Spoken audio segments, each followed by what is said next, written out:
Jarum jam di tanganku menunjukkan hampir pukul 8 malam. Mataku selalu melirik jam tangan, padahal baru beberapa menit lalu aku melihatnya.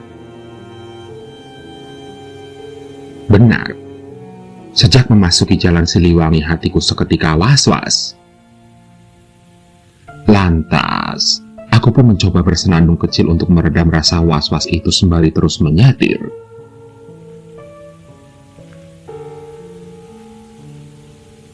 Terlihat Ira yang duduk di jok sebelahku sepertinya juga gelisah.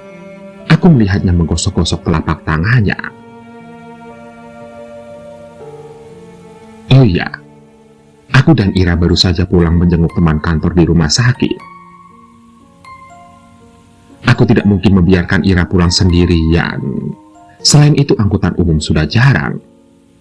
Sebab itu aku memutuskan untuk mengantar pulang Ira lebih dahulu.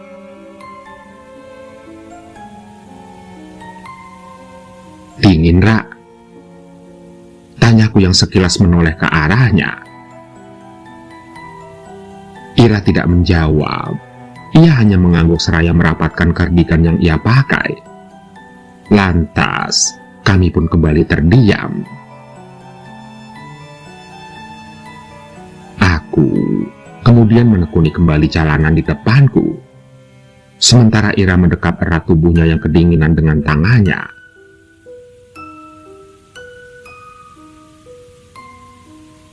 Ira adalah rekan kerjaku dan dia asli orang Bandung. Sementara aku berasal dari Surabaya. Aku baru 3 bulan bekerja di perusahaan yang sama dengan tempat Ira bekerja. Namun, waktu 3 bulan itu belum cukup untuk membuatku tahu banyak jalanan di Bandung. Aku hanya tahu jalanan yang sering kulalui, dan itu tidak termasuk jalanan Babakan Siliwangi ini. Lantas aku berpikir pulang bersama Ira bisa cepat sampai karena dia tahu banyak jalan pintas. Tapi yang ada dia malah banyak diam dan sibuk dengan lamunannya sendiri. Sementara jalanan yang kami lalui gelap dan sepi. Dengan sorotan lampu mobil ditambah lampu jalan yang remang-remang, aku bisa melihat di sepanjang kiri jalan terdapat tembok pembatas jalan tidak begitu tinggi yang penuh dengan mural. Sementara di sepanjang jalur sebelah kanan hanya terlihat pohon-pohon rimbun yang difungsikan sebagai hutan kota. Namun, entah kenapa setelah melewati belokan dan benteng bermural itu, aku merasa jalanan ini sangat panjang dan tidak berujung. Bahkan, tidak ada satu kendaraan lain pun yang melintas.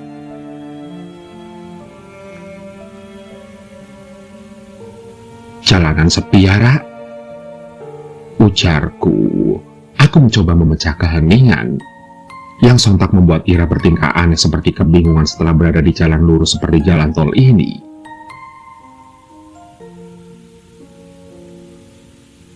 Ini kayaknya bukan jalan Babakan Siliwangi deh, ujar Ira tiba-tiba, yang sontak membuat dahiku berkerut.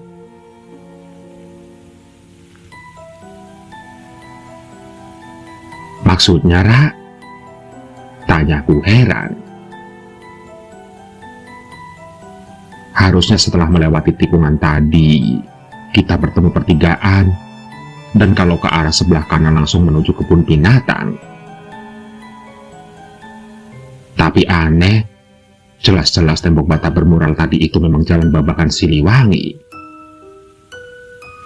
Ujar Ira, tampak ia kebingungan.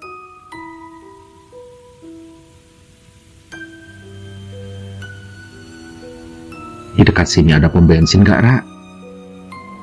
Tanyaku sambil melihat kiri kanan jalan.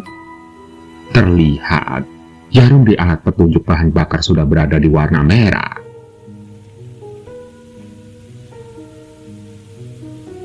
Setelah melewati belokan tadi harusnya kita bertemu minimarket. Dan gak jauh dari minimarket itu ada pom bensin. Tapi kok... Jawab Ira yang mulai panik. Ia meneliti jalanan sekitar. Kamu gak salah menunjukkan arah jalan kan, Ra? Tanyaku. Mendengar pertanyaanku, Ira tiba-tiba menoleh dengan tatapan tersinggung.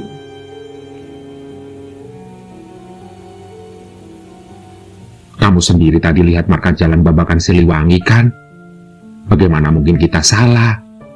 Apalagi sejak SD aku sering lewat sini kalau mau main ke kebun binatang sama keluargaku.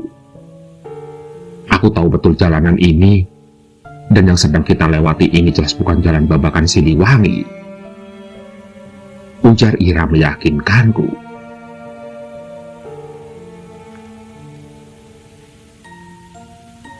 Memang, sebenarnya tadi Ira ragu dan meminta agar aku tidak melewati jalanan ini. Namun aku berkeras karena dia sendiri yang bilang ini jalan tercepat untuk sampai ke rumahnya.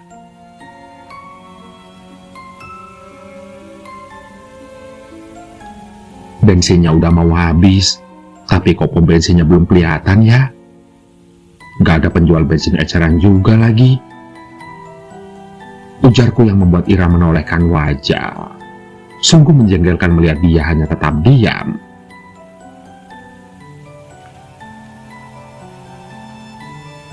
Kulihat kembali jam di pergelangan tangan kiriku. Sudah hampir pukul 9 malam.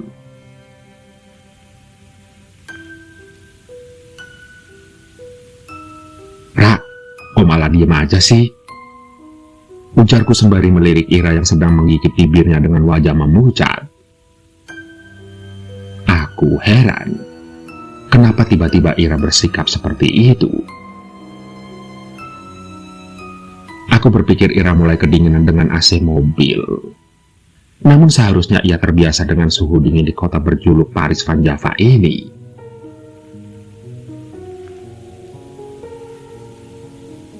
Aku takut gak? Ucapnya lirik. Sontak, aku mengerutkan kening mencoba mencerna kalimat Ira.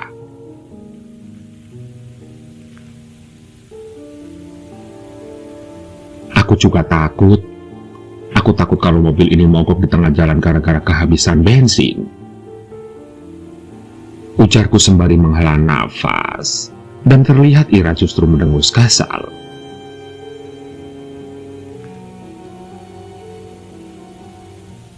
Aku sebenarnya tahu apa yang Ira takutkan. Suasana jalan yang seperti ini membuatnya berpikir tentang sesuatu yang ganjil dan berhubungan dengan hal di luar nalar.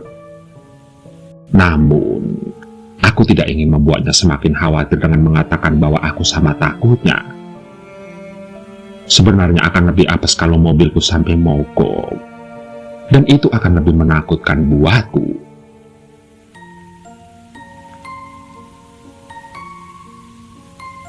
Aku kembali tersadar dengan keanehan ini. Memangnya jalanan ini seberapa panjang sih? Kenapa aku merasa mengendarai mobil di jalan yang lurus terus tanpa menemukan belokan? Lagi pula, ini kan bukan jalan tol. Ujarku dalam hati. Beberapa kali kulirik speedometer. Jarum penunjuk bahan bakar sudah semakin turun di garis merah. Yang sontak membuatku menyesal kenapa tadi tidak langsung mengisi bensin dekat rumah sakit.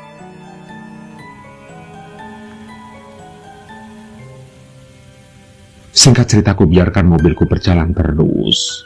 Berharap dengan begitu aku bisa menemukan jalan raya yang ramai dan menemukan pom bensin.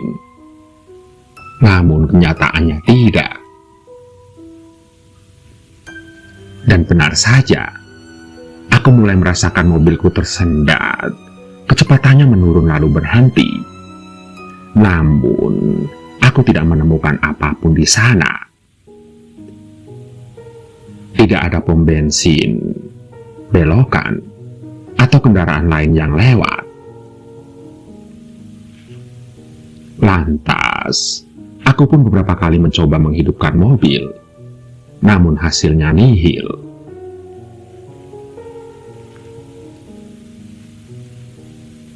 Bagus, mobil mogok dan kita berada di jalanan sepi dan gelap. Ujarku sembari meremas rambutku.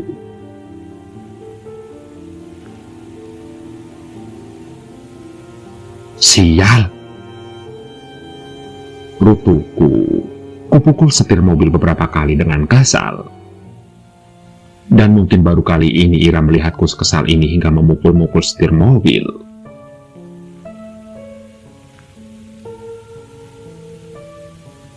"Sekarang gimana enggak?" tanya Ira dengan suara lirih.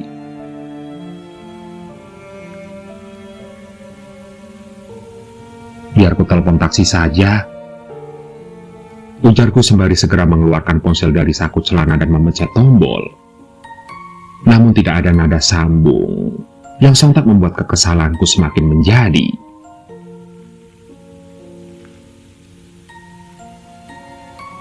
"Sial, nggak ada sinyal lagi," rutuku lagi. Aku mencari-cari sinyal dengan cara mengangkat ponselku lebih tinggi. Tapi tetap saja layar ponselku hanya memperlihatkan tanda SOS. Aku lalu membuka pintu mobil dan segera turun berharap di luar sinyalnya akan lebih bagus.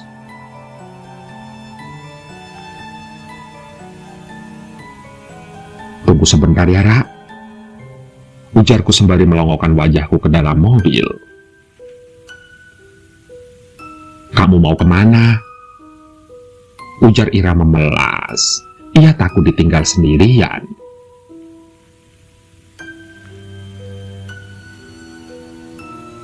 "Cuma cari sinyal doang kok," kataku menenangkan Ira. Aku kemudian berjalan beberapa langkah di belakang mobil. Namun tanda sinyal di layar menunjukkan mencari jaringan. Lantas ku angkat ponselku tinggi-tinggi. Dan walaupun sepertinya itu tindakan konyol dan membuang-buang waktu, namun hanya itu yang bisa kulakukan saat ini.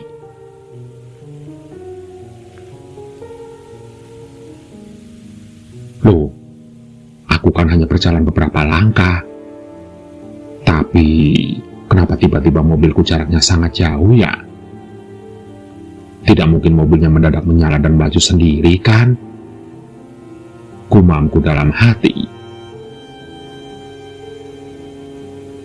Benar, lagi pula aku juga tidak mendengar suara mesin sedikit pun. Hanya ada suara cakrik dan daun-daun yang tersibak angin. Sontak, aku bergidik dan langsung berlari kembali ke arah mobil. Kulihat kaca mobil di samping Ira terbuka, kemudian aku berjalan ke arahnya untuk mengajaknya keluar. "Ra," panggilku.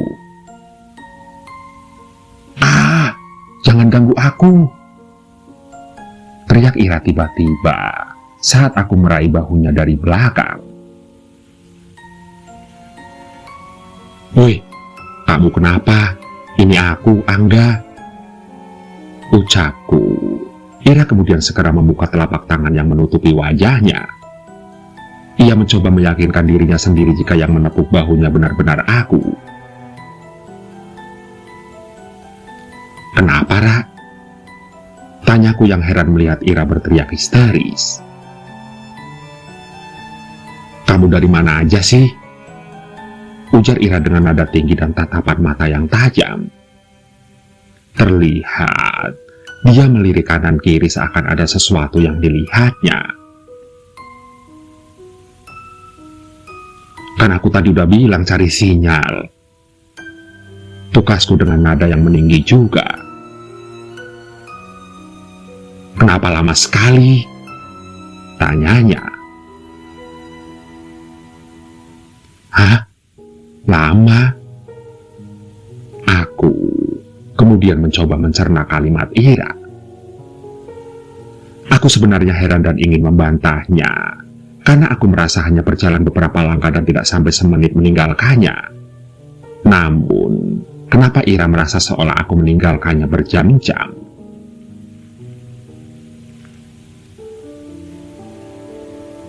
"HP kamu ada sinyalnya enggak?" tanyaku tidak ingin membahas keanehan itu. Lantas, Ira segera mengambil HP dari saku celananya kemudian menggeleng.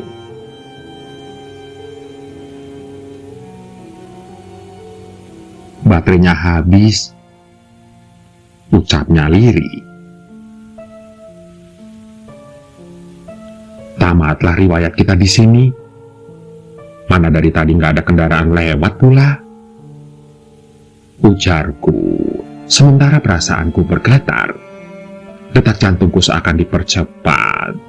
Aku kemudian membayangkan kejadian aneh yang akan mengganggu kami berdua.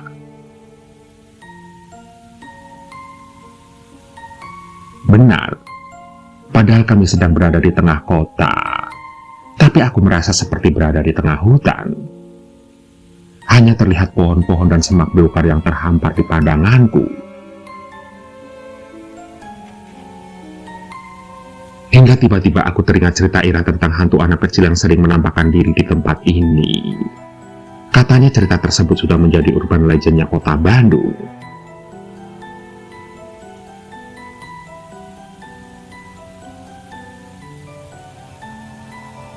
Suatu hari ada seorang anak kecil yang hendak mengambil bonekanya yang terjatuh. Namun malang, di waktu yang sama melintas mobil dengan kecepatan tinggi. Mobil itu kemudian menabraknya dan dia terhempas beberapa meter membentur pohon. Dan anak kecil itu tidak dapat diselamatkan. Setelah kejadian itu, menurut masyarakat sekitar, hantu anak kecil yang sering menampakkan diri dan mengganggu pengendara yang melintas jalanan Siliwangi. Dia mencari boneka kesayangannya yang hilang saat kejadian. Dan agar tidak lagi mengganggu mereka yang melintas, warga kemudian menggantungkan boneka di pohon tempat anak perempuan itu meninggal.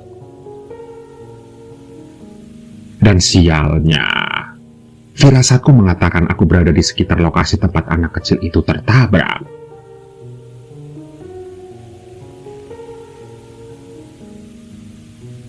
Gak bakal ada yang lewat jalan ini saat malam hari, ujar Ira membuyarkan lamunanku. Jalanan ini angker, banyak yang lebih memilih untuk berputar lewat dagu.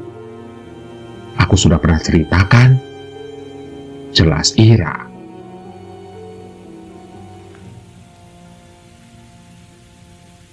Ah, sudahlah, kamu terlalu banyak nonton film horor. Pikiranmu jadi penuh dengan hantu dan setan. Soal hantu anak kecil itu, aku sudah dengar ceritamu, ucapku kesal.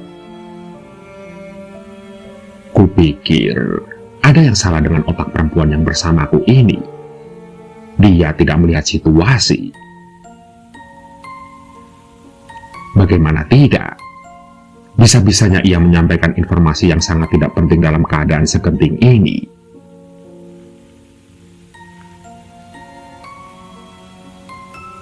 Kamu pikir aku mengada-ada? Kamu sudah melihat dan merasakan sendiri kan? Hampir 1 jam kita melewati jalanan ini, tapi kita sama sekali tidak bisa keluar dari sini, ujar Ira menjelaskan dengan terengah-engah. Ada bulir-bulir keringat yang menempel di dahinya.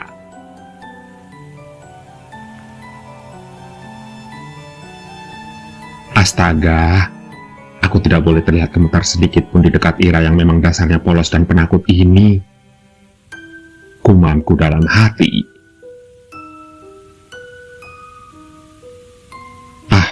Itu karena mungkin tadi aku salah belok kali, Ra, kilahku. Namun, meskipun begitu, dalam hati aku memang seperti merasakan keganjilan sejak memasuki jalan babakan Siliwangi. Jalan lurus yang tidak berujung. Saat mencari sinyal dan aku yang tiba-tiba sangat jauh dari mobil.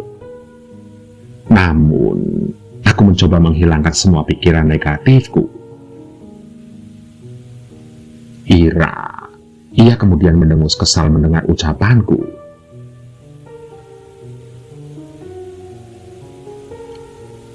Sudahlah, ayo kita jalan. Siapa tahu nanti ketemu tukang bensin eceran, ajakku.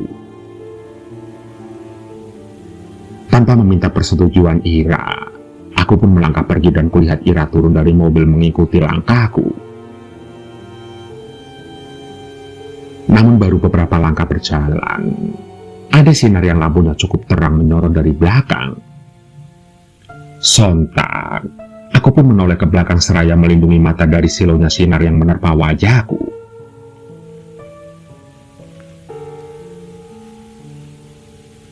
Cahaya itu berasal dari sebuah minibus yang kini berhenti di dekat mobilku.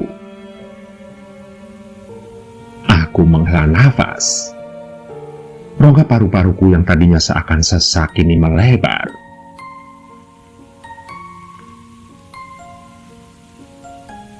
Ra, ada mobil. Siapa tahu mereka punya bahan bakar cadangan. Ujarku seraya langsung melangkah dengan semangat mendekati minibus itu. Sebenarnya, kendaraan di depanku ini lebih seperti rongsokan yang tidak layak untuk dipakai. Sempat terlihat jelas olehku bagian bemper depan yang penyok dipenuhi bercak lumpur campur kara di sekitarnya. Dari pintu minibus yang terbuka itu aku melihat sepasang suami istri duduk di bagian depan. Sementara kedua anaknya yang masih kecil duduk di kursi belakang. Salah satu dari mereka sedang mendekap boneka panda. Lantas, aku pun berjalan menuju pintu mobil yang terbuka untuk menyapa sopirnya. Maaf Pak, mobil saya mogok karena kehabisan bensin. Apa Bapak punya bensin cadangan? Tanyaku. Laki-laki itu pun mengangguk dengan cara yang tidak biasa, bahkan terkesan kaku. Lalu turun dari mobil dan berjalan ke bagian belakang mobilnya.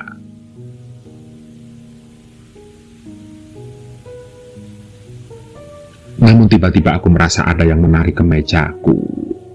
Sontak kutolehkan wajahku ke belakang dan melihat Ira berusaha menghentikan apa yang sedang aku lakukan. Bahkan, aku merasakan tangannya gemetar dan kulihat keningnya berkerut. Dia menggelengkan kepalanya pelan.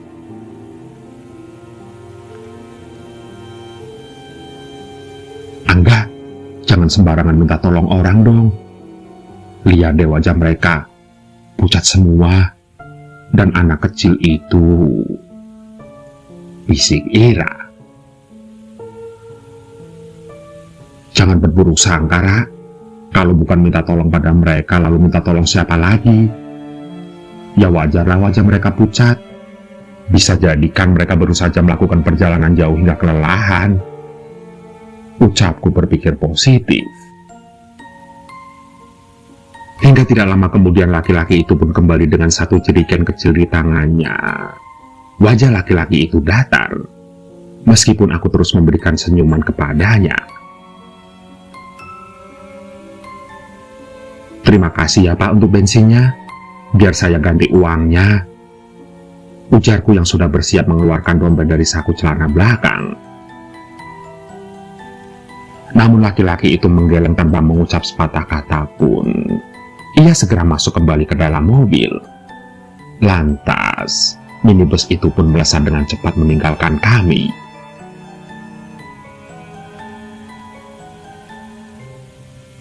Tuh kan, apa aku bilang? Gak ada apa-apa. Ujarku pada Ira. Aku kemudian segera mengambil corong kecil yang tersimpan di bawah jok belakang bersama perkakas otomotif lain. Kubuka tutup jerigen kecil itu dan bersiap menuangkannya ke dalam tangki bensin. Namun, mendadak tercium bau amis yang menyengat dari dalam jerigen yang kupegang. Lebih kaget lagi ketika kudapati cairan yang kutuangkan ke dalam tangki bensin bukanlah cairan bening dengan bau khas bahan bakar, melainkan cairan kental pekat berbau amis. Segera kujulurkan ujung jariku ke arah aliran bensin yang kutuangkan. Aku melihat ujung jariku dengan seksama. Enggak, darah enggak, darah. Ira. Ia berteriak histeris saat melihat ujung jariku diselimuti cairan merah pekat nan kental. Aku menatap kakek tidak percaya. Hingga beberapa saat kemudian dari arah belakang terlihat kembali cahaya dengan deru mobil yang belum lama ku dengar.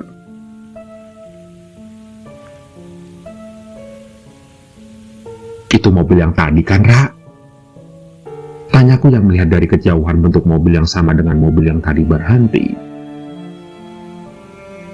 Lantas kulambaikan tanganku. Aku mencoba menghentikan minibus yang melaju itu. Namun, mobil itu tidak berhenti.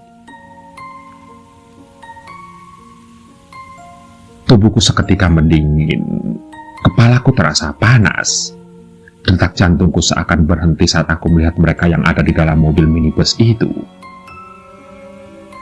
Mereka semua tidak hanya berwajah pucat, tetapi juga terbungkus kain putih dengan ikatan di atas kepala mereka.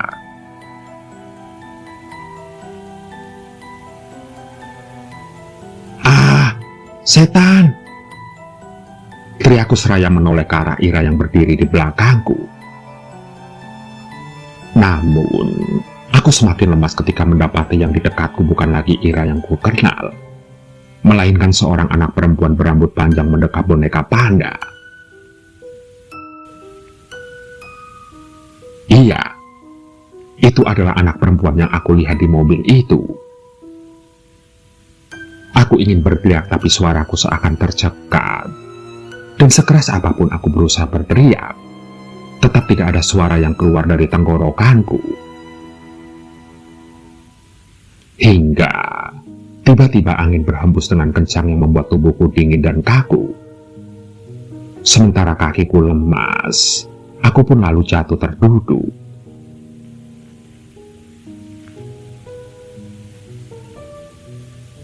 Aku kemudian mencoba untuk bangkit dan berlari sejauh mungkin. Aku tidak lagi peduli keberadaan Ira sekarang, apalagi soal mobilku yang mogok itu. Yang aku tahu, aku hanya harus berlari dan terus berlari walaupun hantu itu tidak mengejarku. Yang penting aku selamat dan pergi secepatnya dari jalan angker ini. Hingga tidak berapa lama kemudian tiba-tiba aku melihat dua buah sinar di depanku yang semakin terang. Sebuah mobil melaju dengan kecepatan tinggi. Aku berhenti berlari. Namun bukan karena aku tidak ingin berlari lagi. Namun ada sesuatu yang entah apa membuat langkahku terhenti. Badanku tidak bisa digerakkan. Sementara beberapa meter lagi mobil itu akan menabrakku.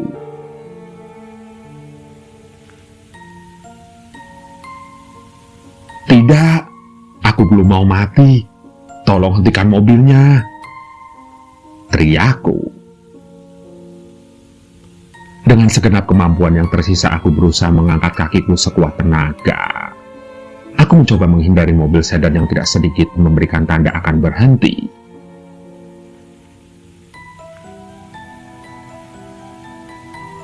Hingga entah bagaimana caranya akhirnya aku bisa menggerakkan kakiku. Tapi tubuhku hilang keseimbangan sehingga aku jatuh ke samping jalan dan berguling hingga membentur sesuatu. Sebuah pohon. Aku terbaring lemah dengan napas yang masih terengah-engah.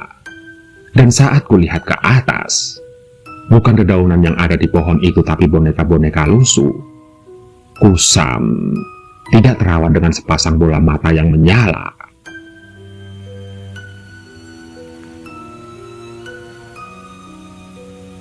Seminggu lamanya aku tidak masuk kerja sejak kejadian itu. Semua orang di kantor mencoba terus menghubungiku. Beberapa ada yang menjenguk, tapi aku berkata sementara tidak ingin diganggu dulu. Tidak ada telepon yang kuangkat dan tidak ada pesan-pesan yang kubalas selain dari Ira.